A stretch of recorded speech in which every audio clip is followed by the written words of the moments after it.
క్రీస్తునందు సంగమా దేవుని అందరికి శుభములు. దేవుడి ఉదయకాలం మనల్ని ప్రేమించి మరి యొక్క నూతన సంవత్సరం మనకి ఇచ్చాడు కనుక సంవత్సరములు ఆయన దయా కిరీటంగా మనకు ధరింపచేసే దేవుడు కనుక దేవుని ప్రేమను మనం వర్ణించలేము. అలాంటి దేవుడు ఇంకొక సంవత్సరాన్ని మనందరికి ఇచ్చినందుకు దేవునికి మనం చెల్లిస్తాము, దేవుని కనపరుస్తాం. దేవుని వాక్యాన్ని ఉదయకాలంగా చక్కగా దేవుని యొక్క సన్నిధిలో నేర్చుకొని ప్రభువులు ఇంకా మరి గొప్ప కృతజ్ఞతతో ముందుకు సాగుదాం. దేవుడి సంవత్సరం అంతా కూడా గత సంవత్సరం అంతా కాచి కాపాడి ఇంకొక నూతన సంవత్సరంలో ప్రవేశించి ఆయన బిడ్డలుగా మనం ఇంకా పరిశుద్ధులుగా, నీతిమంతులుగా, యోగ్యులుగా పరమనకెక్కి ఆయన యొక్క సింహాసనంతో పాటు వేయబడ్డ సింహాసనాల్లో కూర్చోడానికి దేవుడు వాక్యం అయితే చెప్తుంది. ఆయన సింహాసనాన్నే మనకి ఇస్తానని కనుక ఇలాంటి గొప్ప నిరీక్షణ కలిగిన మనందరం కూడా దేవుని యొక్క సన్నిధిలో, ప్రభు సన్నిధిలో దేవుని వాక్యాన్ని కొత్త సంవత్సరంలో నేర్చుకొని ఇంకనూ దేవుని కనపరుస్తాము, దేవుని ఆయన నామాన్ని స్తుతిస్తాము. న్యూ అనే మాట 150 టైమ్స్ ఉంది బైబిల్లో. నీకు దేవుడు ఈ న్యూ ఇయర్ ఇచ్చాడు. ఈ ఇయర్లోకి అనేకులు ప్రవేశించలేకపోయారు. చాలామంది రోగాలను బట్టి, ప్రమాదాలను బట్టి, ఆయుష్ను బట్టి, శత్రువులను బట్టి అనేకులు ప్రవేశించలేకపోయారు. ఈ సంవత్సరం మనందరికీ తెలుసు 2012 సంవత్సరంలో ఒక్కసారి ఎవరెవరెవరెవరో మరణించారు. ఢిల్లీలో ఒక బస్సులో గ్యాంగ్ రేప్ చేయబడిన ఆ అమ్మాయి నూతన సంవత్సరం చూడలేదు, అయిపోయింది. అంటే నూతన సంవత్సరానికి ప్రవేశించామంటే దేవుడు అంటున్నాడు ఆయన కృప కనుక నీవు యొక్క సంవత్సరానికి ఒక కొత్త పేరు పెట్టుకొని న్యూ అనేది నీ లైఫ్లోకి రావడానికి బైబిల్లో ఒక 2 ఇన్సిడెంట్ చూపిస్తాను నేను. ఈ యొక్క న్యూ అనే దాని మీద మనుషులు ఏం చేశారు, మనం ఎలాగునా మరి ఈ యొక్క లోకంలో అనేకమైన వాటిని, కొత్త వాటిని ఆశిస్తామో, కొత్త వాటిని కోరుకుంటామో, వాటిని చూసి ఒక 2 అంశాలు 2వ సమూయేలు గ్రంథము, దేవుని యొక్క వాక్యంలో 2వ సమూయేలు గ్రంథము మనం తీద్దాం అందరము. దానిలో దేవుని యొక్క వాక్యము 6వ అధ్యాయము తీద్దాము. 2 శామ్యూయల్ 6th చాప్టర్ 2వ సమూయేలు గ్రంథము 6వ అధ్యాయంలో దేవుని యొక్క వాక్యము ఎలాగున మొదలుపెట్టి రాయబడింది. 2 శామ్యూయల్ 6th చాప్టర్. తర్వాత దావీదు ఇశ్రాయేలులో 30,000 మంది శూరులను సమకూర్చుకొని బయలుదేరి కెరూబుల మధ్య నివసించు సైన్యములకు అధిపతి యెహోవా అను తన నామం పెట్టబడిన దేవుని మందసమును అచ్చటి నుండి తీసుకొని వచ్చటకై తన ఎదురున్న వారందరితో కూడా బాయిలా యెహూదాల నుండి ప్రయాణమాయను. వారు దేవుని మందసమును క్రొత్త బండి మీద ఎక్కించి గిబియాలో ఉన్న అబీనాదాబు యొక్క ఇంటిలో నుండి తీసుకొని రాగా అబీనాదాబు కుమారులకు ఉజ్జాయాను, అహయ్యాను ఆ క్రొత్త బండిని తోలిరి. దేవుని మందసము గల ఆ బండిని గిబియాలోని అబీనాదాబు ఇంటి నుండి తీసుకొని రాగా అహ్యో దాని ముందర నడిచాను. దావీదుని ఇశ్రాయేలునందరూ సరళ వృక్షపు కర్రతో చేయబడిన నానా విధములైన సితారలను, స్వరమండలములను, తంబురులను, మృదంగములను, పెద్ద తాళములను వాయించు యెహోవా సన్నిధిన నాట్యం ఆడుచుండేది. ఈ యొక్క చిత్రము చదవబడింది. దృశ్యముగాను ఊహించుకోవాలంటే ఈ భారతదేశంలో చాలా ఈజీ, తేలిక దీన్ని ఊహించుకోవాలంటే. వేరే దేశ సంస్కృతుల్లో కొంచెం కష్టం కావచ్చేమో కానీ మన దగ్గర రథాలలో దేవతలను ఊరేగిస్తారు. అనేక రథాలు, అవి పెద్ద చక్రాలు, అనేకులు లాగుతూ ఉంటారు. వాటి ముందు మరి పాటలు పాడుతూ ఉంటారు ఆ దేవుడికి. అలాగున్న రథాలు ఊరేగడం తెలుసు కనుక ఆ తర్వాత అనేకమైన మరి మనుషుల చేతితో చేయబడిన బొమ్మలను కూడా ఊరేగించుకుంటూ తీసుకెళ్తారు. చాలా ఈజీగా దీన్ని అర్థం చేసుకోవచ్చు. వీళ్ళు కూడా ఇశ్రాయేలుకు ఒకప్పుడు విగ్రహం లేదు కానీ వాళ్లకు దేవుడు ఒక మందసమని ప్రత్యక్ష గుడారంలో దేవాలయంలో ఆయన తయారు చేయమని చెప్పాడు. సో దాని గురించి నేర్చుకుందాం ఈ సంవత్సరంలో. కానీ ఇప్పటికీ ఒకసారి చెప్పినా కానీ అదొక పెట్టే, మందసం అంటే ఒక పెట్టే, పెద్ద పెట్టే. అది ఆ పెట్టెలో దాదాపు ఈ జాజ్ అంతా పెట్టేయచ్చు, అంత పెద్ద పెట్టేది. 4 మోయొచ్చు దాన్ని. దాని మీద మరి కెరూబుల్లాగా 2 దేవదూతల ఆకారంతో చేయబడి నగిషి చెక్కబడి ఆ పెట్టెలో మరి కొన్ని వస్తువులను దేవుడు పెట్టుకున్నాడు. ఆ పెట్టి దాన్ని వాళ్ళ దేవాలయంలో గర్భగుడిలో ఉంచేవాడు, బయటికి తీసుకొచ్చేవాడు. గర్భగుడి తర్వాత తెరలుంటే అవతల పరిశుద్ధ స్థలంలో మాత్రము యాజకులు వెళ్ళి ధూపం వేసి, యాజకులు వెళ్ళి రొట్టె పెట్టి, యాజకులు వెళ్ళి అక్కడ ప్రార్థన చేసి వచ్చేసేయాలి. అటువైపుకు తిరిగి లోపలికి ఎవరైనా ప్రవేశిస్తే సస్తారు కనుక ఎవరు వెళ్ళేవాళ్ళు కాదు. సంవత్సరానికి ప్రధాన యాజకులు. అలాంటి ఒక పెట్టే మందసాన్ని అది దేవుని యొక్క సన్నిధిలో దావీదు పురానికి తీసుకెళ్లాలని దావీదు ఆలోచించాడు. అది గిబియాలో ఉంది, అక్కడ నుంచి తీసుకొని ఎందుకు తీసుకెళ్లాలంటే ఆ ప్రాంతంలో నుంచి దావీదు రాజు కనుక బెటర్ ప్లేస్కు తీసుకెళ్తున్నాడు అక్కడికి. కనుక తీసుకెళ్తున్నప్పుడు వాళ్ళు ఏం చేశారంటే మరి వాళ్ళు ఆ మందసములో కలిగిన ఆ పెట్టెను తీసుకొని దాన్ని యాజకులు మాత్రమే ముట్టుకోవాలి, వేరే వాళ్ళు ఎవరు ముట్టుకోకూడదు, లేవీలు మాత్రమే. దాన్ని తీసుకొని వెళ్ళాలి. కొత్త బండి మీదే పెట్టారు. మరి ఆ తర్వాత కొత్త ఎద్దులు మరి ఏ వాటికి వాడబడని తీసుకొని చక్కగా దాని మీద పెట్టి ఏం చేశారంటే ఇక నాట్యం ఆడుతూ వాళ్ళు ముందుకెళ్తున్నారు.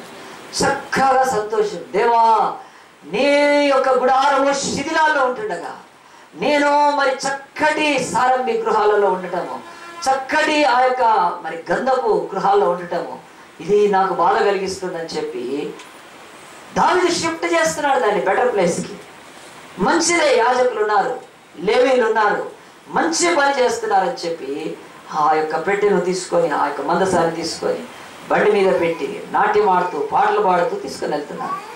ఎంతో సంతోషకరమైన పని ఇది. కనుక బైబిల్ చెప్తున్న తర్వాత వారు నాకోనను కళ్ళం దగ్గరకు వచ్చినప్పుడు ఎడ్లకు కాలు జారినందున ఉజ్జా చేయి చాపి దేవుని మందసమును పట్టుకొనగా యెహోవా కోపము ఉజ్జా మీద రగులుకొని అతడు చేసిన తప్పును బట్టి దేవుడు ఆ క్షణమందే అతన్ని మొత్తగా అతడు అక్కడనే దేవుని మందసమునంతా పడి చనిపోయాను. కనుక ఆ స్థలానికి పెరేజ్ ఉజ్జా అనే పేరు పెట్టారు. ఏమిటిది? అపశృతి. ఇది ఏమిటి? ఆ యొక్క శుభ సూచకమా కాదు. మందసం వెళ్తూ ఉన్నప్పుడు మరి ఎప్పుడైతే దాని యొక్క కాలు, ఎద్దు యొక్క కాలు నాకోను కళ్ళం దగ్గర జారిపోయిందో, అది పడబోతుంటే బండి అంతా టిల్ట్ అయిపోయి ఆ యొక్క ఎద్దుల బండి ఆ మందసం కింద పడితే ఆ పెట్టె ఓపెన్ అయిపోయి ఆ మందసం ఏదైనా దాన్ని విరిగితే ఎంత అపచారమో. విగ్రహాన్ని ఊరేగిస్తున్నారు కదా ఈరోజు లారీల్లో వాటిల్లో. సడన్గా ఏదైనా ఈ విగ్రహంలో బ్యాలెన్స్ పోయి ఆ విగ్రహం పక్కన పడితే కదా, ఆ విగ్రహం కూలిపోతే ఎంత భయపడిపోతారు వాళ్ళు. అమ్మో ఏదో ఎంత జాగ్రత్తగా విగ్రహాన్ని తీసుకెళ్ళిపోయి తోసేసినా పర్వాలేదు, కానీ తోసేసినాక అది లోపడేమన్నా అయిపోయింది, దాన్ని ముక్కు మొహం అది మురిగి నీళ్ళలో వేసినా పర్వాలేదు, కానీ వెళ్ళేటప్పుడు మాత్రం జాగ్రత్తగా తీసుకెళ్ళాలి. కనుక మరి అలాంటి ప్రమాదం ఎవరు ఊహించరు. ఇక్కడ ఊహించని ప్రమాదం. ఎప్పుడైతే ఆ యొక్క నాకోను కళ్ళం దగ్గర ఎద్దు కాలు జారిందో వెంటనే అక్కడ ఉన్న ఉజ్జా ఆయన బండికి చేయి పెట్టాడు, సపోర్ట్ ఇచ్చాడు. మరి ఎంత మంచి పని అది, ఎంత మరి మెలుగుతో ఉన్నది, ఎంత దేవుడి పట్ల ఆ యొక్క చేయి పెట్టినప్పుడు ఆయన మీద కృంగితే అది ఆ బరువుకి ఆయన ఒకవేళ ఆయనకి ఏదైనా గాయం తగిలితే పర్వాలేదు, దేవుడి మందసం కనుక దేవుడి యొక్క మందసం పెట్టినప్పుడు మరి బైబిల్లో ఎంత అగేన్స్ట్గా రాయబడింది. చచ్చిపోయాడు దాన్ని ముట్టుకున్నందుకు. ఇది పాడు పని కదా, దేవుడు మరి ఇలాగ చేయొచ్చా కదా అన్నప్పుడు బైబిల్లో స్పష్టంగా ఒక మాట అండి. బైబిల్ చెప్తుంది, అక్కడ దావీదు దాన్ని ఆపేసి ఏం చేశాడంటే అక్కడ ఒక ఆయన ఓబేదేదోము అని ఆయన గిత్తీయుడి ఇంట్లో మందసం పెట్టేసేసి ఇక దీన్ని ముందుకు తీసుకెళ్ళదు, దేవుడి ఉగ్రత రగులుకుంటుంది అని చెప్పి అక్కడ పెట్టేసేసి ఆయన దావీదుపురానికి వెళ్ళిపోయాడు. ఆ చచ్చిపోయిన ఆయన తీసుకెళ్ళి శవాన్ని పాతి పెట్టేసేసారు. ఏం జరిగింది? ఇది మనం మంచి చేయబోతున్నాం, కొత్త బండిని తీసుకొని పోతున్నాం కదా, మనం మంచి పని చేస్తున్నాము అని అనుకున్నారు. ఈరోజు కూడా ఈ కొత్త సంవత్సరంలో మనం కూడా కొత్త పని చేయబోతున్నాం కదా కదా నేను పొలాన్ని చేయబోతున్నాను కొత్త పని అని సంతోషంతో ముందుకు వెళ్ళంగానే ఒకవేళ కూలిపోయినప్పుడు ఎంత బాధ, ఎంత అవమానకరం, ఎంత మరి ఆ యొక్క భయంకరమైన పరిస్థితి. కానీ బైబిల్ అయితే చెప్తుంది, దావీదు వెళ్ళిపోయిన తర్వాత గిత్తీయుడైన ఓబేదేదోము ఆ ఇంటిలో ఉంటున్నప్పుడు చాలామంది పరీక్షించుకున్నారు. వై దిస్ హ్యాపెన్, ఇది ఎందుకు జరిగింది, ఎందుకు జరిగింది, ఎందుకు జరిగింది, ఎందుకు జరిగింది అని వాళ్ళు పరీక్షించుకున్నాక తెలిసిందంటే ఏమి తెలిసిందంటే దేవుని మందసాన్ని యాజకులు లేవీలు మాత్రమే మోయాలి. హల్లెలూయా. దేవుడు అంటున్నాడు, నా ఆజ్ఞలు అతిక్రమిస్తే, నా ఆజ్ఞలు మితిమీరితే మీరు ఎంత కొత్త బండ్లు తీసుకొచ్చినా నాకే సంతోషం ఉండదు, మీరు నన్ను మోయాలి. పక్షి రాజు తన రెక్కల మీద తన పిల్లలు మోసినట్లు నేను మిమ్మల్ని ఐగుప్తులోంచి మోసుకొని వచ్చాను. కార్యం నాకు తెలుసు, అది నా పిల్లలు మీరు పక్షిరాజు ఎలాగో నా గద్ద మోస్తుందో అలాగున నా రెక్కల మీద మోసాను మిమ్మల్ని. 30 లక్షల మందిని బయటికి తీసుకొచ్చాను, మిమ్మల్ని ఎర్ర సముద్రాన్ని ఎదురుగుంటే దాటించాను, ఎరుకో గోడలు దాటించాను, యోర్దాను దాటించాను. మరి బాషాను రాజును ఓగును తుత్తు నీళ్ళుగా చేశాను. నీ మీదికి శపించడానికి వచ్చిన వాళ్ళని నేను శపించాను. కనాను 5 రాజులను హతమార్చి నేను నీ ముందుగా నడిచాను, నిన్ను మోసుకొని వచ్చాను పసిపిల్లల్లాగా. కానీ ఈరోజు నా మందసాన్ని మోయడానికి నేను కష్టమవుతుందా? నన్ను బండి మీద పెట్టేస్తారా?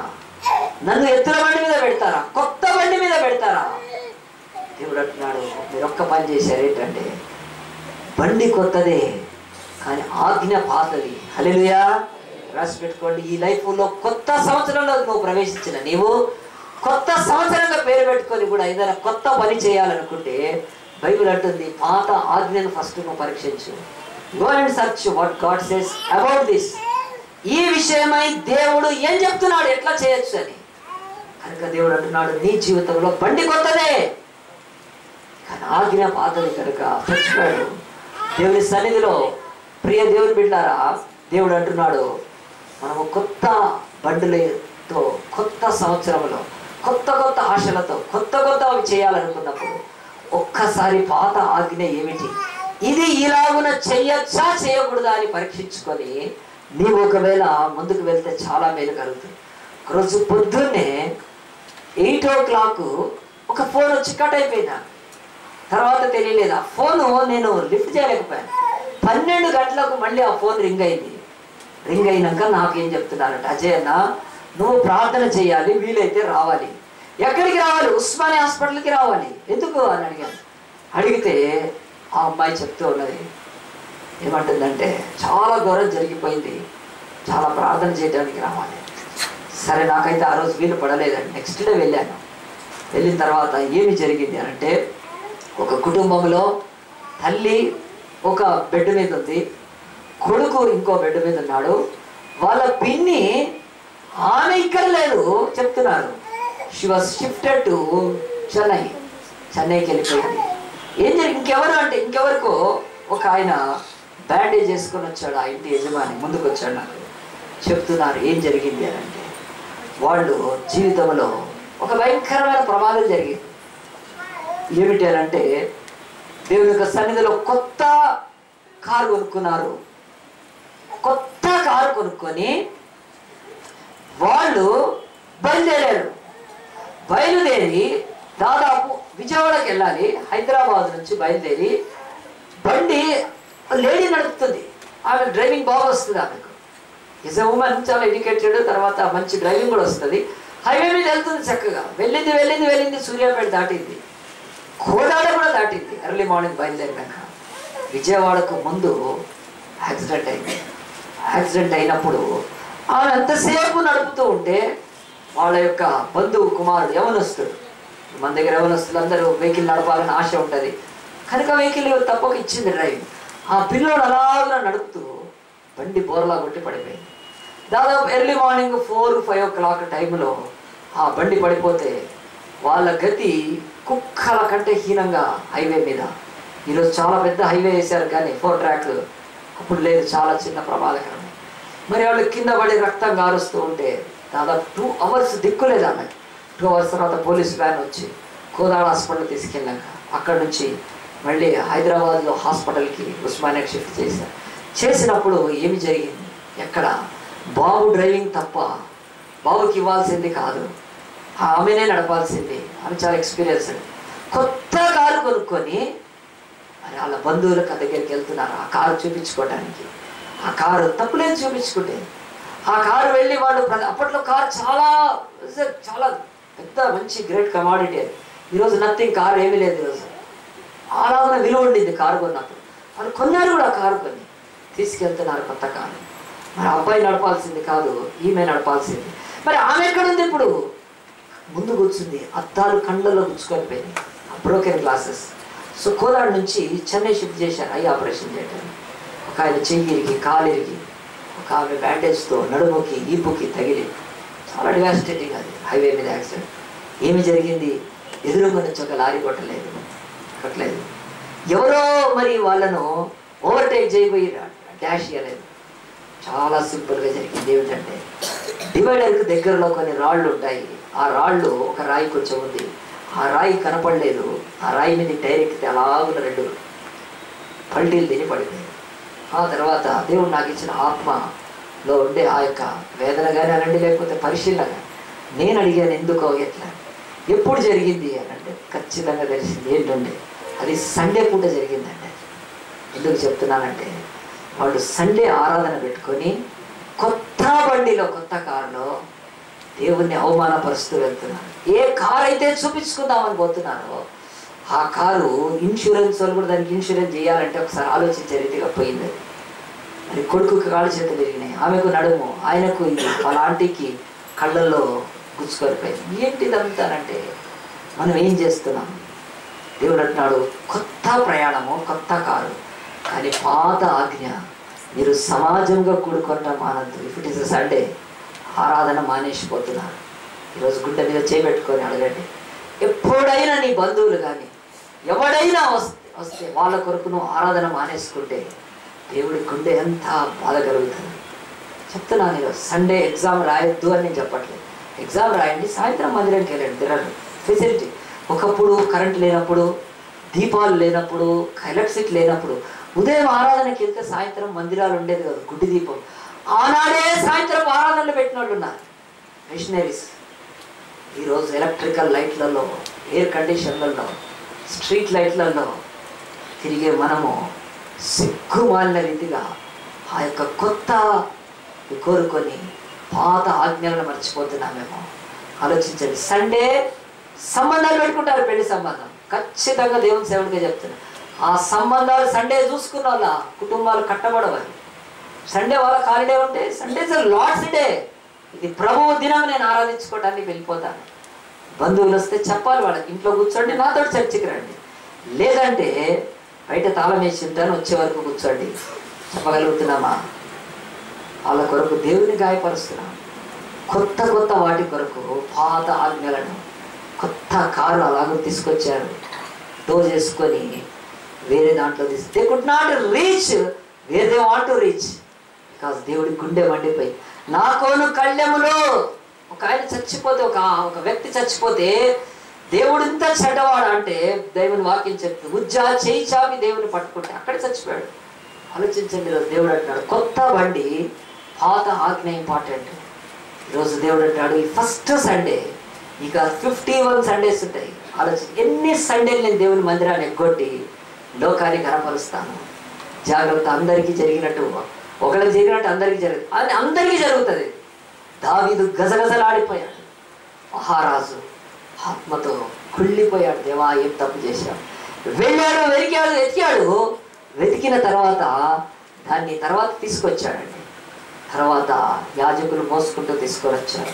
అప్పుడు ఏమీ కాలేదు, ప్రవేశించి. బైబిల్ అంటుంది every Sunday it's God's day అనుకుంటే, నువ్వు అనుకుంటే, నేను కాదు, నేను చెప్పాల్సింది, నీకు అనిపించాలని బైబిల్ ఆజ్ఞ ఉంది. హెబ్రీ 10:24 ఉంది. మీరు సమాజముగా కూడుకొనటం మానక అని బైబిల్లో ఉంది. అడుగుతారు ఆదివారము మందిరంకి వెళ్ళి, మందిరం అనట్లేదు దేవుడు, ఆదివారం అనట్లేదు.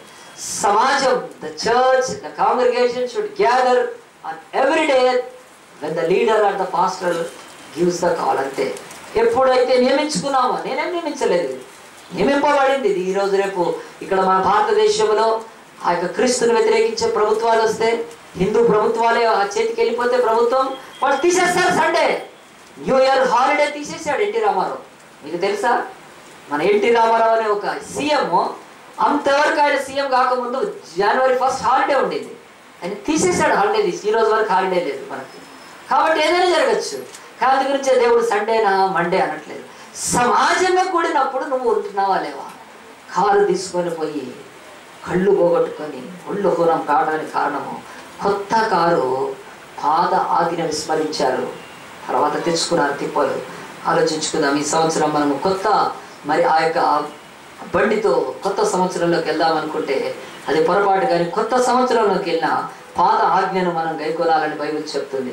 రెండవది చెప్పి నేను ముగిస్తాను. మనందరం కూడా దేవుని యొక్క వాక్యంలో ఇంకొంచెము ముందుకు వచ్చినట్లయితే, దేవుని యొక్క వాక్యం చెప్తుంది, ఈ లోకంలో మనమందరం కూడా దేవుణ్ణి ప్రేమించేవారుగా, దేవుణ్ణి గణపరిచేవారుగా ఉంటున్నప్పుడు, ఈ లోకంలో ఆయన యొక్క బిడ్డలుగా మనందరం కూడా 2వ సమూయేలు 21వ అధ్యాయం తీద్దాము.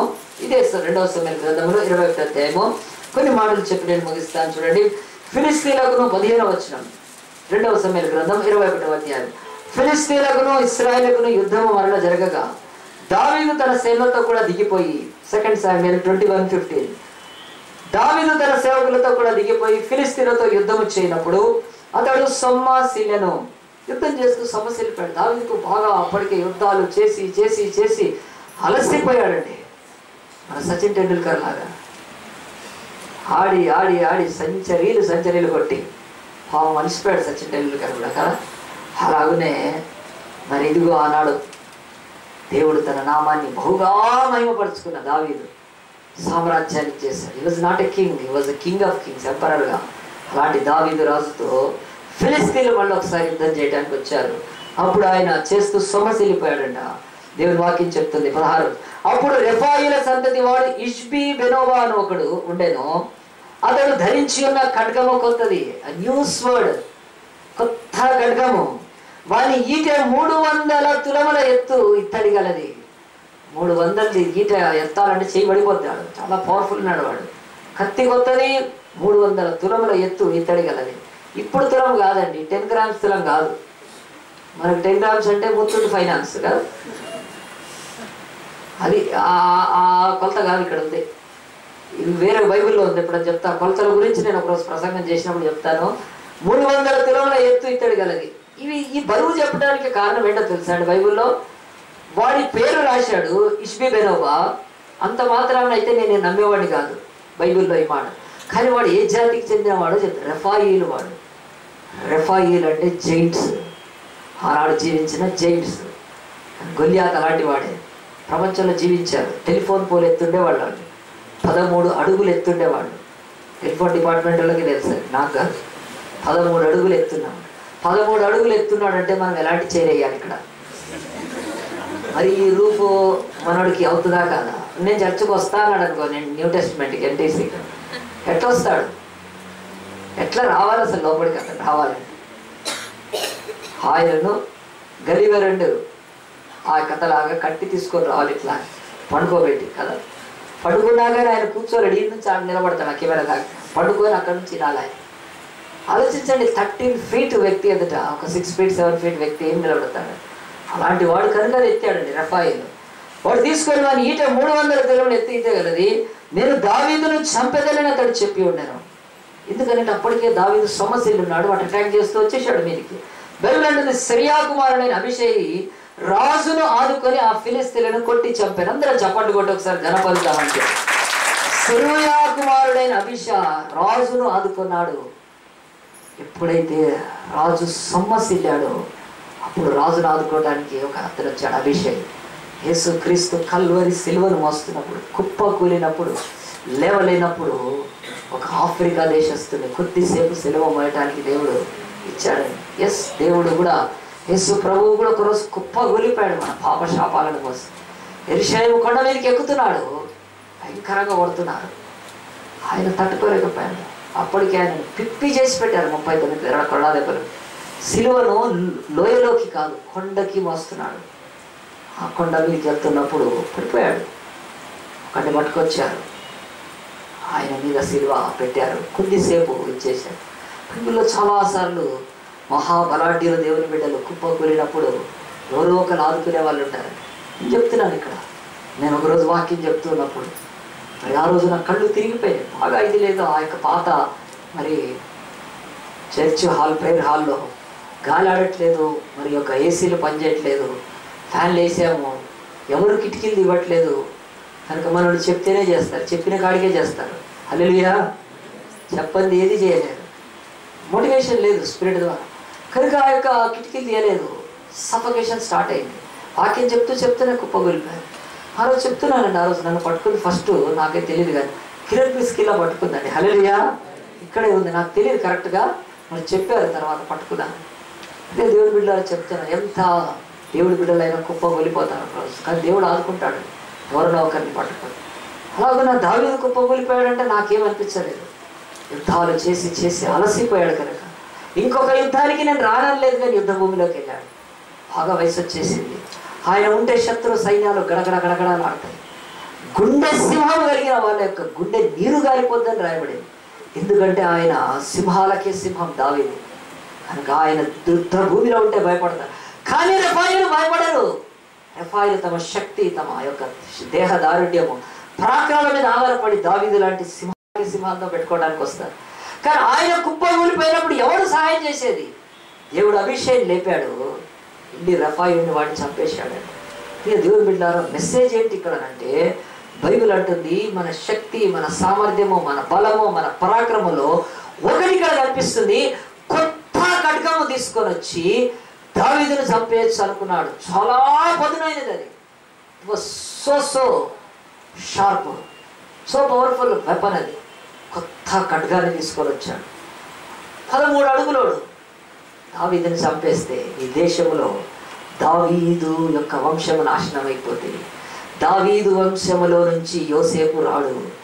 దావీదు వంశంలోంచి యోసేపు రాకపోతే దావీదు వంశంలో నుంచి క్రీస్తు రాడు. కనుక తరాల యుగాల యొక్క యుద్ధములో సాతాను వాడు రెఫాయిలాడైన వాడిని దావీదుని చంపేయడానికి తీసుకొని వస్తే బైబిల్ చెప్తుంది అభిషేక్ ద్వారా దేవుడు కాపాడి ఒకటి లోకానికి సూచనిస్తున్నాడు. ఏమిటంటే బైబిల్ అంటుంది ఈ యొక్క దేవుని బిడ్డల శక్తి కొత్త ఖడ్గాలు తీసుకొచ్చినా ఎట్లా గెలుస్తుంది. బైబిల్లో ఇది నేర్చుకోవాలి. మనం కూడా కొత్త కొత్త పద్ధతులు వాడితే కొత్తవి మనము ఒకవేళ షార్ప్ చేసుకొని దేవుడు అంటాడు దాన్ని బట్టి ఎవడు మనల్ని గెలవలేడు. మనం కూడా దాని మీద ఆధారపడకూడదు. బైబిల్ అంటుంది దీని సీక్రెట్ ఎక్కడుందో నేను చూపిస్తాను. బైబిల్లో చూడండి, అందరం కూడా దేవుని యొక్క వాక్యంలో వెనక్కి వెళ్తాం. నిర్గమకాండం తీద్దాము. కొత్త ఖడ్గము తెచ్చిన వాడు ఆడు చచ్చిపోయాడు. వాడు అభిషేక్ చంపేశాడు, భయపడలేదు. దావీదు సమశీలంగా మరి ఆ తర్వాత ఇశ్రాయేలు సేన పారిపోలేదు, కానీ అభిషేక్ లేచి వాడిని చంపేశాడని నిర్గమకాండం 17వ అధ్యాయంలో బైబిల్ చెప్తుంది. ఎప్పుడు దేవుడి ప్రజలు ఆ యొక్క శక్తిని ఎలాగునా కలిగి ఉంటారు. 8వ వచనం, ఆ యొక్క 17వ అధ్యాయం 8వ వచనం. తర్వాత అమాలేకులు వచ్చి రెఫీదీములో ఇశ్రాయేలుతో యుద్ధము చేయగా మోషే యెహోషువతో మన కొరకు మనుషులను ఏర్పరిచి వారిని తీసుకొని బయలు వెళ్ళి అమాలేకులు యుద్ధము చేయము. రేపు నేను దేవుని కర్రను చేత పట్టుకొని ఆ కొండ శిఖరం మీద నిలిచేదన్నాడు. యెహోషువ మోషే తనతో చెప్పినట్లు చేసి అమాలేకులతో యుద్ధమాడిన మోషే, అహరోను, హూరు అనువారు ఆ కొండ శిఖరం ఎక్కిరి. మోషే తన చెయ్యి పైకెత్తినప్పుడు ఇశ్రాయేలు గెలిచిరి. మోషే తన చెయ్యి దింపినప్పుడు అమాలేకులు గెలిచిరి. బైబిల్ అంటుంది ఈ సీక్రెట్ ఏంటో ఎవరికి తెలియదు. దేవుడి బిడ్డలను వ్యతిరేకించే వాళ్ళకు తెలియదు. రెఫాయిలైనా, అమోరీలైనా, పెరిజ్జీలైనా, యబూసీలైనా, ఫిలిస్తీన్లైనా, ప్రపంచంలో ఎవడైనా సరే కులం, ఇక్కడ నేను అన్నానంటే అన్ని కులాలు డైరెక్ట్గా తీసుకోండి. వాడు ఏ కులస్తుడైనా, ఏ దేశస్తుడైనా, ఇశ్రాయేలుకు జనం ఉంది, యాకోబు అని ఉంది. దేవుడితో పోరాడి గెలిచిన మగసిరి కలిగిన ఆ దేశంలో కొత్త ఖడ్గాలు కాదు. దేవుడు అంటున్నాడు, మోషే యెహోషువ నువ్వు వెళ్ళి యుద్ధం చేయి, నేను వెళ్ళి కొండ మీద ప్రార్థన చేస్తాను. హల్లెలూయా, హల్లెలూయా. పాత నిబంధనలో చేతులు ఎత్తడం అంటే ప్రార్థన చేయడమే. లిఫ్టింగ్ హ్యాండ్స్ అంటే ప్రార్థన చేయడం. ఎంతోమందికి చెప్తాను నేను ఇక్కడ చేతులు ఎత్తండి అని అంటే, రేపు ఆ చేతుల్లో నొప్పులు వచ్చినప్పుడు, ఆ చేతులతో మరి ఒక పని చేసినప్పుడు సక్సెస్ కానప్పుడు, ఆ చేతులకు మరి ఇంకేదైనా జరిగినప్పుడు అప్పుడు రావద్దు ప్రార్థనకి. దేవుడు ఈరోజు సంఘం కలిసి ఆరాధిస్తుంటే చేతులే నెత్తి మీద పెట్టుకొని కొండలు ఎక్కుతున్నారు బట్టలు వేసుకొని. కదా, వాళ్ళకు మనకు కొద్దిగానే తేడా ఉండాలి. ఏసీ గదిలో 2 చేతులు ఎత్తలేనుడి నువ్వు కొండల మీద 2 చేతులు ఎత్తుతావా? ఈ భూమి మీద ఉన్న కొండలన్నీ సాతాను సమూహాల చేత నింపబడ్డాయి, దయ్యాల ఆరాధనతో నింపబడ్డాయి. వాటికి ఎక్కుతున్నారే. చర్చిలోకి వచ్చి 2 చేతులు ఎత్తాలంటే ఇది పెంతెకోస్ట్ టైపు. మేము బ్యాప్టిస్టు, మేము సిఎస్ఐ, మేము హెబ్రోను, మేము ఎత్తము చేతులు. అంటే మోషే కూడా ఏ డినామినేషన్ చెందినవాడు? అడుగుతున్నాను, మోషే ఏ డినామినేషన్ ఉంది? మోషేకి యెహోవా ఆత్మ డినామినేషన్ అతను అన్నాడు. నేను యుద్ధం చేయనక్కర్లేదు, యుద్ధాలను మార్చగలిగినది, యుద్ధాల గతి స్థితిని మార్చగలిగింది ప్రార్థన. అయినో నేను ప్రార్థన చేస్తే జరిగినాయి. ఎల్లు యెహోషువ, you go and fight, I will be on the mountain, pray for that. నేను అక్కడ ఉంటాను. అమాలేకీలో వాడు ఎక్కే శిఖరాలన్నిటికీ వాళ్ళ దేవాలయాలు ఉండేవి. నా దేవుడు ఉన్నత శిఖరం మీద ఉంటాడు. నేను శిఖరం ఎక్కి ప్రార్థిస్తుండగా దేవుడి శక్తి దిగి వస్తుంది. ఎల్లో అమాలేకీల మీదకి పిల్లలతో వచ్చారు, ఆడవాళ్ళతో వచ్చారు. యుద్ధ ప్రవీణ్యత లేదు వీళ్ళకి, యుద్ధం యొక్క నైపుణ్యం లేదు. ఐగుప్తులో బానిసలు, ఇటుకలు, మరి హార్డ్ పనులు చేసినాడు. How can they fight a new fight? First time యుద్ధం. ఇక్కడ కూర్చున్న మనల్ని ఎవరిని తీసుకొని పోయి ఇండియన్ టీంలో జాయిన్ చేస్తే ఆడతామా? ఒక్కడమైనా బాల్ కనిపిస్తుందా? అసలు హెల్మెట్ కాదు ఏది పెట్టుకున్నా కానీ బాల్ తగిలితే వికెట్లకు పోయి పడతాం. తెలుసా మీకు? మాల్కమ్ మార్షల్ అని వెస్టిండీస్ ప్లేయర్, ఆ యొక్క బౌలర్ వేసేవాడు. 140 మైల్స్ పర్ స్పీడ్ వేసేవాడు. ఈరోజు క్రికెట్ మానేశారు, నాకు తెలియదు. నేను కూడా one of the greatest cricket టీంలో ఉండేవాడిని. నేను ఆ యూనివర్సిటీకి నేను రిప్రజెంట్ చేశాను ఓపెనర్గా మహారాష్ట్రలో. చెప్తున్నాను, నేను ఓపెనర్గా ఆడేవాడిని క్రికెట్. నాకు తెలుసు క్రికెట్ గురించి, నీకెంత తెలుసో కానీ ఇప్పుడైతే చేతన్ శర్మ బాల్ వేస్తే లాస్ట్ బాల్ మియాందాద్ 6 కొట్టాడు. ఆ రోజు పనిచేశాను. మళ్ళీ నా కన్నులతో టీవీ చూస్తే ఒట్టు నా బతుకులో షార్జా టీంలో చెప్తున్నాను. ఎంతున్నారో నీకు తెలియదు. ఇట్ వాజ్ 87 సంవత్సరంలో నేను షార్జాలో మ్యాచ్ అవుతుంది ఇండియాకి Pakistan. Last ball 4 runs Chetan Sharma వేస్తే ఫుల్ టాస్, మియాందాద్ 6 కొడితే స్టేడియం బయటికి వెళ్తే నేను ఇంతవరకు మళ్ళీ క్రికెట్ చూడాను. క్రికెట్ అసలు దీన్ని నాకంటే ఇది కానీ తర్వాత ఇంకా మిగతా వాళ్ళు జూనియర్స్ అయినా క్రికెట్లో చాలా గొప్పగా ఆడేవాడిని. క్రికెట్ చెప్పుకోవడానికి అది ఇక్కడ మనం ఆడగలుగుతామా వాళ్ళతోటి? ఏ మాత్రము పాడి పని, పెంట పని, ఇటుకల పని, బానిసలుగా బతికిన వాళ్ళు ఆయుధాలు తీసుకెళ్ళి ఏం పొట్లాడగలుగుతారు అక్కడ అమాలేకీయులు. కానీ చెప్తున్నాడు మోషే, మనం భయపడి పారిపోవద్దు. మోషే చెప్తున్నాడు మనం వాళ్ళ కాళ్ళు పట్టుకోవద్దు. Let us fight. There is a power. ఐగుప్తును గెలిచి వచ్చాం మనం బయటికి. ఆఫ్టర్ ఆల్ అమాలేకీయుడు వెళ్తాడు. నేను ఎంతో ప్రార్థన చేస్తాను. బైబిల్లో ఒకటే చెప్తుంది, కొత్త ఖడ్గాలతో బయలుదేరిన ఇశ్రాయేలు దగ్గర పాత ప్రార్థన ఉన్నది. హల్లెలూయా, వి హావ్ ఎ ప్రేయర్ అంటున్నాడు. ఈ సంవత్సరంలో నువ్వెంత కొత్త వాడితో పోయినా దేవుడు అంటాడు ఇంకా ప్రార్థన ఉన్నది. There is a prayer. కానీ యేసు ప్రభు ఆయన తన శక్తితో కాదు ప్రార్థనతో జయించాడు లోకాన్ని.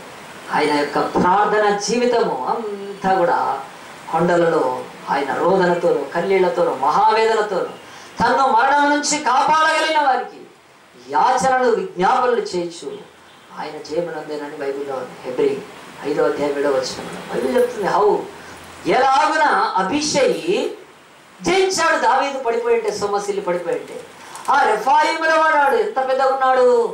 300 తులముల ఇత్తడి కలిగిన ఈటె వేరు, కత్తి వేరు. ఒక చేతిలో కొత్త ఖడ్గం ఉంది. ఆ ఈట పట్టుకున్నాడు. అవి తీసుకొని ఒక్క క్షణంలో దావీదు చంపాలనుకున్నాడు. కానీ దావీదు అభిషేక్ చంపడం వెనక పవర్ ఉంది, ప్రేయర్ ఉంది. యాజకులు ప్రార్థన చేస్తుంటారు మందిరాలలో. when there is a war going on, the priests they submit to the prayers. కనుక ప్రార్థన చేస్తున్నాం మనం. ఆలోచించండి, ఆ శక్తి వాడికి తెలియదు. కనుక ఏం చెప్తున్నానంటే క్రొత్త ఖడ్గముతో వచ్చి ఆ యొక్క రెఫాయిం వాడు ఓడిపోవడానికి కారణము ఇశ్రాయేలు పాత ప్రార్థన చేసుకున్నారు. ప్రార్థన ఉన్నారు కనుక గెలిచారు. ఒక ఇన్స్టిట్యూషన్లో ఒక అమ్మాయి, ఆమె ఏదైనా సరే కొత్తగా చేస్తుంది. న్యూ, ఆమె ప్రాజెక్ట్ న్యూ, కానీ ఆమె చేసేవన్నీ కూడా చాలా కొత్తగా ఉన్నాయి. అట్లా ప్రతి చోట స్కూల్ లెవెల్లో ఒకసారి చేసి ఆమె చాలా అవార్డు పొందింది. ఇంకో కాలేజ్ లెవెల్లో కూడా మీకు అందరికీ సైన్స్ ఫేర్స్ అవన్నీ జరుగుతుంది. అట్లా కొత్త కొత్త ఇది చేస్తూ పోయింది. ఒకసారి చాలా ఉన్నత స్థితికి వెళ్ళిపోయింది. వెళ్ళిపోయినప్పుడు ఆమె ఇంకొక కొత్త అటెంప్ట్ చేయడానికి మరి ఒక ఎగ్జామ్ రాయడానికి వెళ్ళింది. ఆ తర్వాత మరి తన జీవితంలో, అమ్మాయి జీవితంలో చాలా ఘనత వచ్చింది, చాలా కీర్తి వచ్చింది ఆ అమ్మాయికి. చాలా ఆ అమ్మాయి అంటేనే కొత్తని చేస్తుంది, అంటే కొత్త కొత్త వాటిని ఇన్వెంట్ చేస్తుంది, కొత్త వాటిని చేస్తుంది. అలాగే పేరు వచ్చేసింది. ఒకరోజు ఇంకొక ఆ యొక్క నేషనల్ ఇది ఒక దీని గురించి వెళ్ళింది ఎగ్జామ్ రాయడం. అది 10 o'clock వెళ్ళి ఏం చేసిందంటే ఆ యొక్క తిరిగి వచ్చేస్తుంది. 10 o'clock ఆ యొక్క ఎగ్జామ్ అటెంప్ట్ చేయడానికి పోయింది. పోయి ఆ అమ్మాయి ఏం చేసిందంటే ఆ రోజు ఆ ఎగ్జామ్ క్యాన్సిల్ అయిపోయింది. అప్పుడు ఆమె స్నేహితులు వాళ్ళందరూ కూడా చాలా పొగిడారండి. ఏం పొగిడారంటే, నువ్వు చాలా గొప్పదానివి, ఎంత నీకు నాలెడ్జ్ ఎట్లుంది, ఏముంది అని అంటే, ఏమో తనకు అనుకుంటుంది నాకంత నాలెడ్జ్ దేవుడు ఇచ్చాడు, నేను చేస్తున్నానని చెప్పి గర్విస్తూ అది చేస్తున్నాను. సపోజ్ మధ్యాహ్నం వరకు ఆ యొక్క తన స్నేహితులతో ఉంది. తను అటెంప్ట్ చేయాల్సిన ఆ యొక్క ఎగ్జామ్ ఏదైతే అది పోస్ట్పోన్ అయిపోయింది. ఇంటికి వచ్చిందండి, 2 అయిపోతుంది అప్పటికి ఇంటికి వచ్చేవాడు. ఇంటికి వచ్చిన తర్వాత అమ్మాయి కాలు కడుక్కుంటూ లోపలికి వెళ్దాం అనుకుంటే డోర్ పెట్టిండే వరకు ఒకసారి ఆగింది. కిటికీ తెరిచుంటే ఆ కిటికీ దగ్గర నిలబడి చూస్తున్నాడు. చూస్తుంటుంటే వాళ్ళ అమ్మ మోకాళ్ళకి ప్రార్థన చేస్తుంది, కన్నీళ్లతో ప్రార్థన చేస్తాం. ప్రభా ఈరోజు నా కూతురు వెళ్ళిన దాంట్లో టాప్లో పెట్టాలి అని చేస్తుంటే అప్పుడు ఈ అమ్మాయి ఆలోచించి, ఎందుకు మా అమ్మ ఏమో ఏడుస్తుంది, ఏడిపిస్తేనే కిటికీ దగ్గరికి వెళ్ళింది. జాగ్రత్తగా వింది. ఎవరన్నా ఏమని అన్నారా? ఎవరేమనలేదు. ఆ కిటికీలోంచి చూసింది. తన కన్నీళ్లతో తను దేనికి ఎగ్జామ్కి వెళ్తున్నానని చెప్పిందో దాని కొరకు ప్రార్థన చేస్తుంది. అప్పుడు లోపలికి వెళ్ళింది, తలుపు తీసుకొని తట్టి, అమ్మ లేచిపోయింది ప్రార్థన. నేను చూస్తున్నాను, బిడ్డ నువ్వు ఇంత తొందరగా వచ్చేసావు, ఎగ్జామ్ అయిపోయిందని కాలేజ్ అమ్మాయి రోజు పోస్ట్ పోయి. కానీ వాళ్ళ అమ్మకి చెప్తుంది, అమ్మ ఇన్ని రోజులు నేను గర్వించాను, ఇన్ని రోజులు నేను అహంతో ఉన్నదాన్ని, ఈ యొక్క సక్సెస్లన్నీ కూడా, న్యూ సక్సెస్లన్నీ కూడా అది నా యొక్క జ్ఞానం అనుకున్నాను, కానీ ఈరోజు దేవుడు నా కళ్ళు తెరిపించాడు, నువ్వు నా గురించి ఎట్లా ప్రార్థన చేస్తావా అని. అవును బిడ్డ, నువ్వు చిన్నప్పటి నుంచి ఎగ్జామ్ రాసినప్పుడు నేను ఉపవాసంతో ఉంటాను, నువ్వు ఉపవాసం నువ్వు ఎగ్జామ్ హాల్లో ఉంటే నేను ఆ యొక్క కొండ మీద ఉంటాను, ప్రార్థనా కొండ మీద. నేను ప్రార్థన చేసినప్పుడల్లా నువ్వు గెలిచావు, నేను ప్రార్థన చేయనప్పుడు కొన్నిట్లలో నీకు కొంచెం ఇది కలిగింది, కానీ మళ్ళీ ఈరోజు అలాగే జరగకూడదని 2 అవుతున్నా పొద్దున్నే పనులన్నీ చేసుకొని బట్టలు ఉతికి ఇంటి పని చేసి అన్నీ చేసి కూడా కొంతసేపు అలసిపోయి కూర్చుందామని టీవీ చూద్దామని అనుకోలేదు, కానీ తన కూతురు కొరకు మోకాళ్ళ మీద ఉపవాస ప్రార్థన చేస్తుంది. ఆ రోజు తెలిసింది ఆ కూతురికి, నా లైఫ్లో ఈ కొత్తవన్నీ నేనేమి సాధించాను, దాని వెనుక మా తల్లి ప్రార్థన ఉన్నదని చెప్పి ఆ అమ్మాయి ఆ రోజు గుర్తించిందని. బైబిల్లో నేను చెప్తున్నాను ఈరోజు నీ లైఫ్లో బైబిల్ అంటున్నాడు, ఎంత కొత్త దానితోటైనా నువ్వు ముందుకు వెళ్ళాలంటే బైబిల్ అంటుంది పాత ప్రార్థన నీ లైఫ్లో ఉండాలని బైబిల్ చెప్తుంది. 2 సంగతులు, ఒకటి కొత్త బండితో పాత ఆజ్ఞను విస్మరించావు.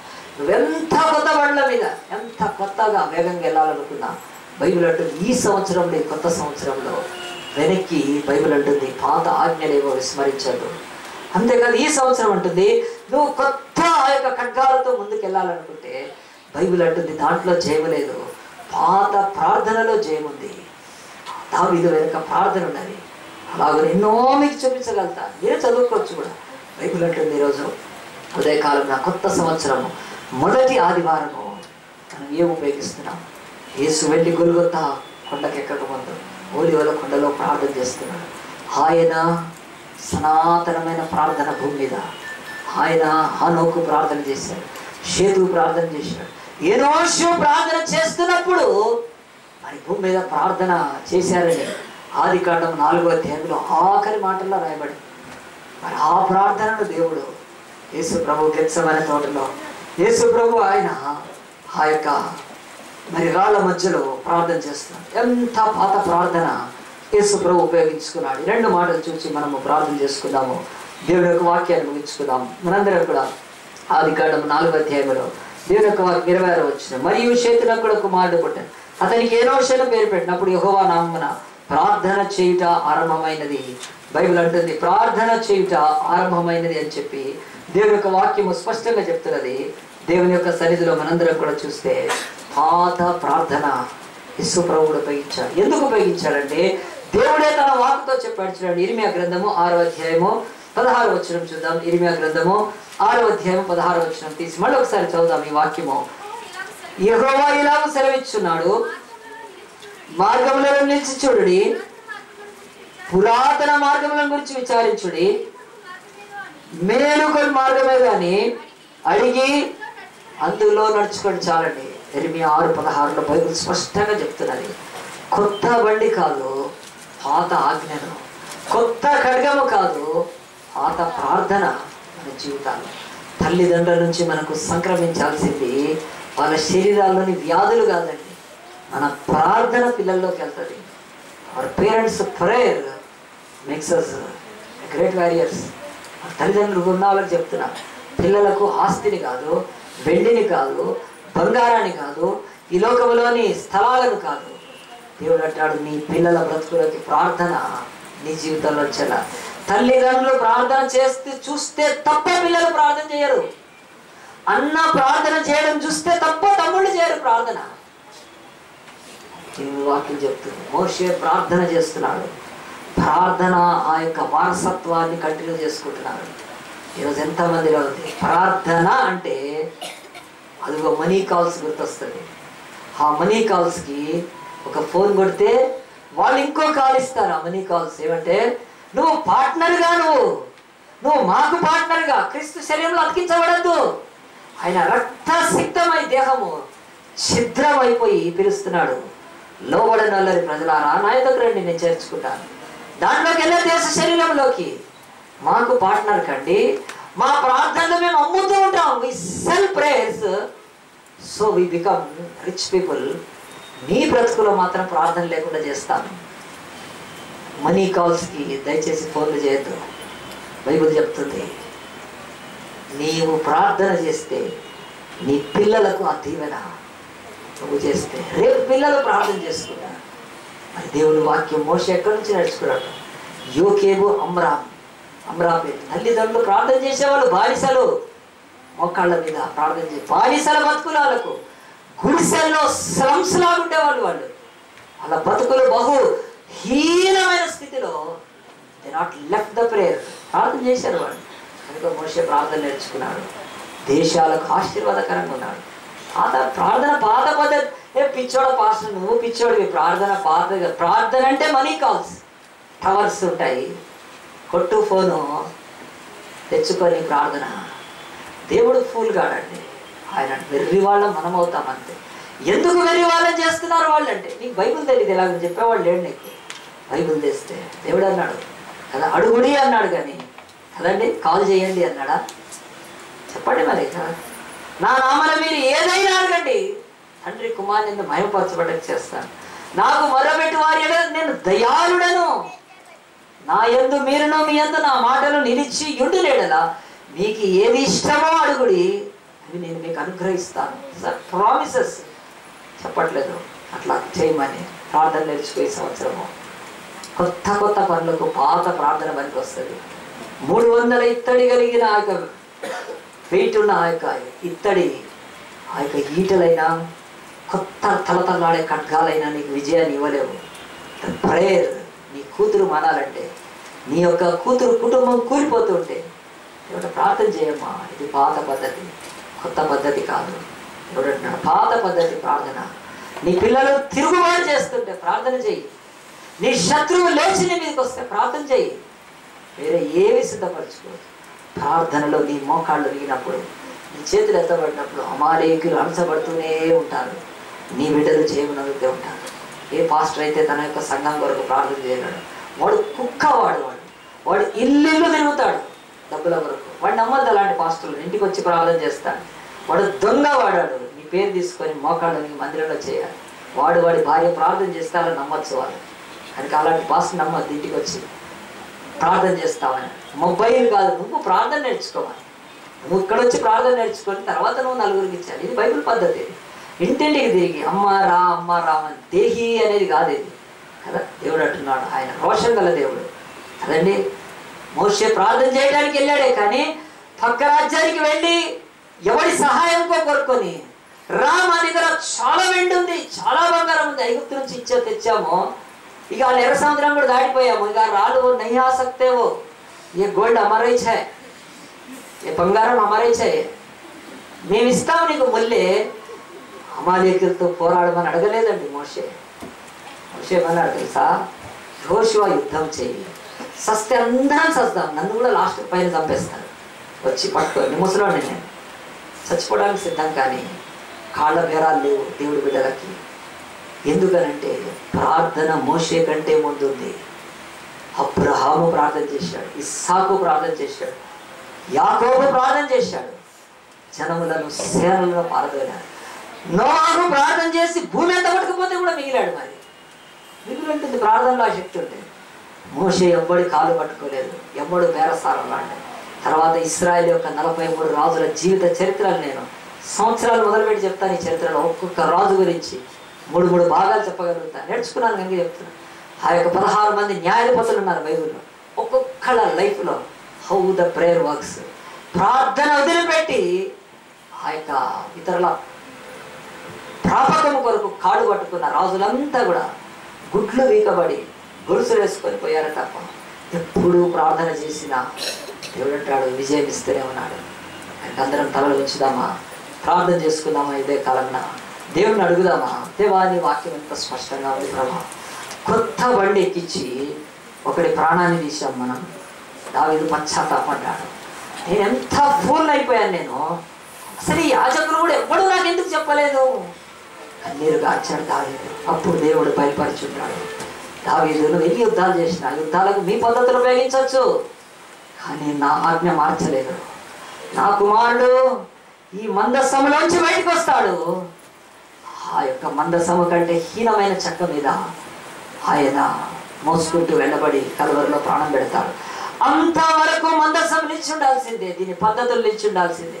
క్రొత్త నిబంధన తన రక్తముతో ప్రతిష్ఠించే వరకు పాత ఆజ్ఞను మర్చిపోకూడదు. దావీదు, ఏం చేసావు నువ్వు? బుద్ధి లేదా నీకు అని దేవుడు చెప్తే గ్రంథాలు తిరగేస్తే దొరికింది. కొత్త బండి కదా, మనము పాత బండి కాదు, కొత్త బండి పెట్టాం కదా అనుకున్నారు. దేవుడికి కొత్త బండ్లు అక్కర్లేదు, ఆజ్ఞను వేయకొనాలి, మోయాలి, భుజం మీద మోయాలి. ఆనాడు వాళ్ళు మందసాన్ని మోస్తే ఈరోజు మనము క్రీస్తు శిలువను మోయాలి, లోకంలోకి సువార్త చెప్పాలి. అదే ఒక చిన్న కరపత్రమైన పెట్టుకోవాలి, ట్యాబ్లెట్, ఆ యొక్క ఫోన్స్ పెట్టుకొని పెద్ద పెద్ద గ్యాడ్జెట్స్ చూపించుకొని ఎలక్ట్రానిక్ మురిసిపోతుంటారు. చేతికి రేడో వాచ్ పెట్టుకొని ₹1,00,000 మురిసిపోతుంటారు. మెడలో ఒక 10 తులాల బంగారం వేసుకొని ఇగిలింతలు ఎగిలిస్తుంటే దేవుడు బాధపడతాడు.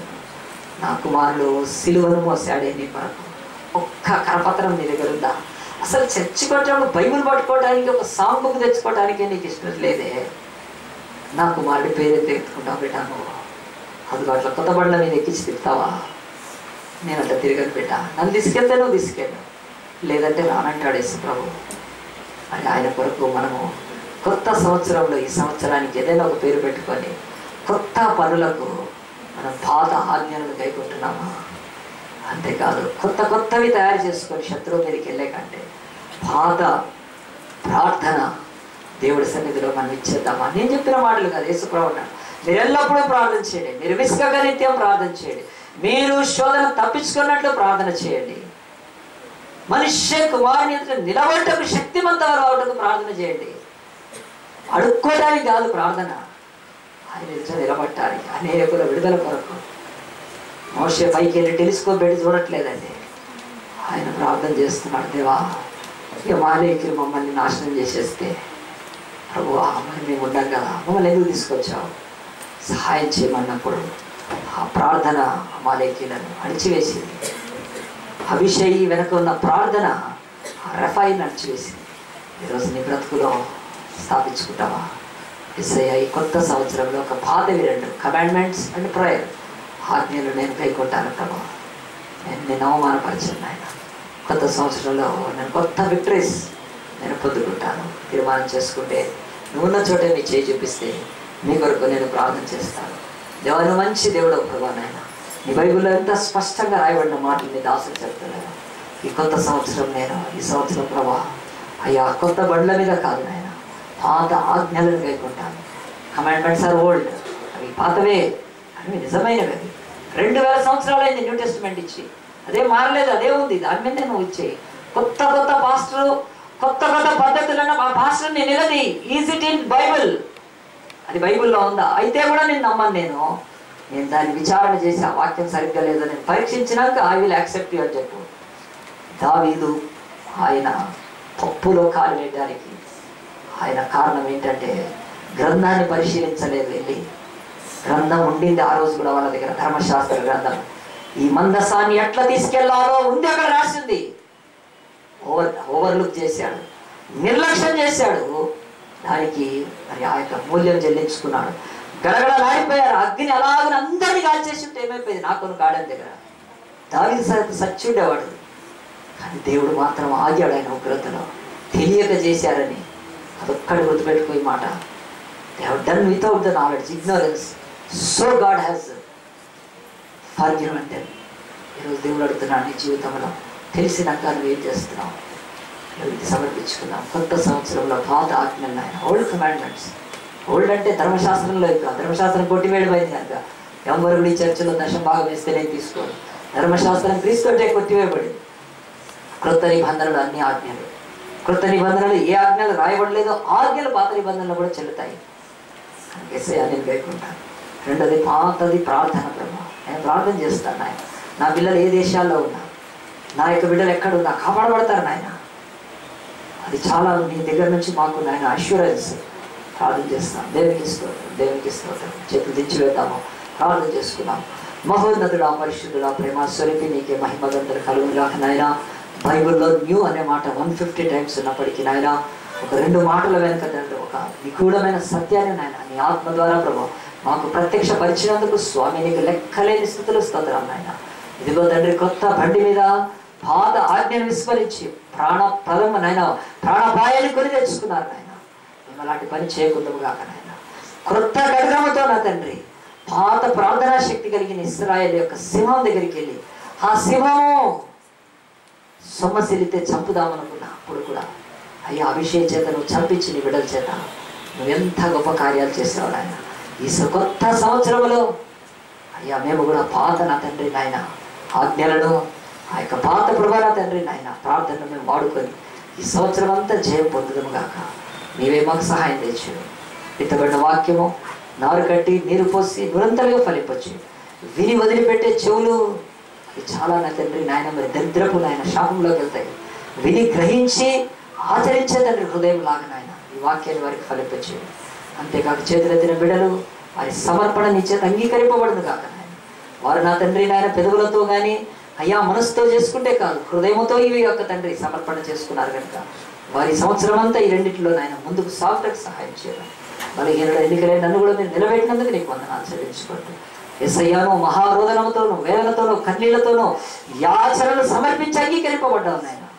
మేము కూడా ఆ మార్గంలో ముందుకు వెళ్ళి నాయన లోకాన్ని తలకిందులు చేయటానికి మనుషుల ఎదుట మేము ఆశ్చర్యకరుల వల్ల నీ యొక్క నామమునకు సహాయం చేయమని ఈ కొద్ది మనవులను ప్రార్థనలు మా ప్రభు రక్షకుడైన యేసు పరిశుద్ధ నామాన్ని బట్టి అడిగి వేడుకొని ప్రార్థిస్తున్నాము తండ్రి.